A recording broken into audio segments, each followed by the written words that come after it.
बच्चों next topic है expansion of liquid. अब लिक्विड की अगर हम बात करें तो लिक्विड को कोई शेप तो होता नहीं, जिसमें हमने डाल दिया उसका शेप उसको हो जाता है, पर वहां पे जब भी हम किसी लिक्विड को हीट करते हैं तो उसका वॉल्यूम बढ़ जाता है। शेप तो बढ़ने की कोई ये नहीं है क्योंकि उसको शेप होता ही नहीं है। देखिए liquid does not have a definite shape, उसको कुछ शेप होता है क्या? बिल्कुल भी नहीं, but it has a definite volume, पर उसको वॉल्यूम होता है। So we can define a volumetric, तो उस पर कौन सा एक्सपांशन होगा? Volumetric expansion coefficient for liquid as follow. अब देखिए लिक्विड की भी अगर हम बात करें तो उसका कितना वॉल्यूम बढ़ेगा वो डिपेंड किस पे होगा?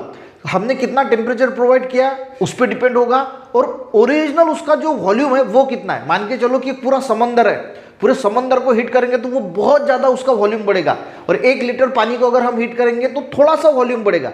तो वो किस पे डिपेंड है कि कितना है, यानी ओरिजिनल वॉल्यूम कितना है उसका। ठीक है, हर इसमें फॉर्मूला वही है, सिर्फ आपको कंसेप्ट समझना है। हमने जो प्रीवियस इसमें देखा एक्सपांशन सॉलिड का, उसका और इसका फॉर्मूला सेम ही है। ठीक है, सिर्फ आपको कंसेप्ट समझना है कि ये डिपेंड किस पे होता है, जो वॉल्यूम चेंज हो रहा है लिक्विड का, ये ओरिजिनल वॉल्यूम कितना है और टेम्परेचर कितना चेंज हो रहा है।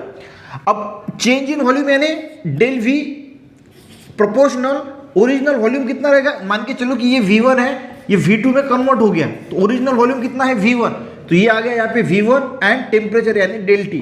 इसको हम सॉल्व कैसे करते हैं? डेल V यानी V2 minus V1 is equal to V1 del T। यहाँ पे हम लिखते हैं इसको ऐसे, ठीक है, इसको ये टर्म बीटा से जो है वो रिप्लेस करेंगे।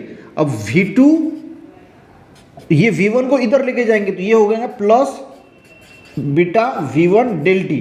यहाँ से V1 जो है वो कॉमन निकालेंगे, यहाँ पे आएगा 1 plus beta del T।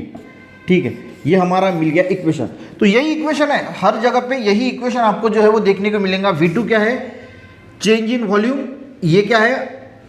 V2 क्या है? कितना उसका जो है वो वॉल्यूम चेंज हुआ, यानी ये हो गया V2, V1 ओरिजिनल, ये फाइनल वॉल्यूम है। ठीक है, फाइनल वॉल्यूम, ये ओरिजिनल वॉल्यूम, ये ब्रैकेट में 1 प्लस ये क्या हो गया हमारा? कोएफिशिएंट हो गया। देखिए हियर डेल T क्या है? Change in temperature. V1 and V2 are initial and final volume of the liquid. B जो लिखा है ऐसे B जैसा सिंबल, इसको बीटा बोलते हैं। ये क्या है? तो volumetric expansion coefficient of liquid. तो ये फॉर्मूला आपको पता होना चाहिए, और अगर पूछा भी जाता है एग्जाम में तो आपको ये अच्छी तरीके से एक्सप्लेन करना आना चाहिए। तो ये सिंपल सा टॉपिक्स था एक्सपांशन ऑफ लिक्विड। इसके बाद हम एक्सपांशन ऑफ गैसेस को पढ़ेंगे। आई होप अगर आज का वीडियो अच्छा लगे तो एक लाइक जरूर करना, अपने दोस्तों को भी शेयर करना, चैनल पे नए जरूर सब्सक्राइब करना। मिलते हैं नेक्स्ट वीडियो में, तब तक के लिए जय हिंद।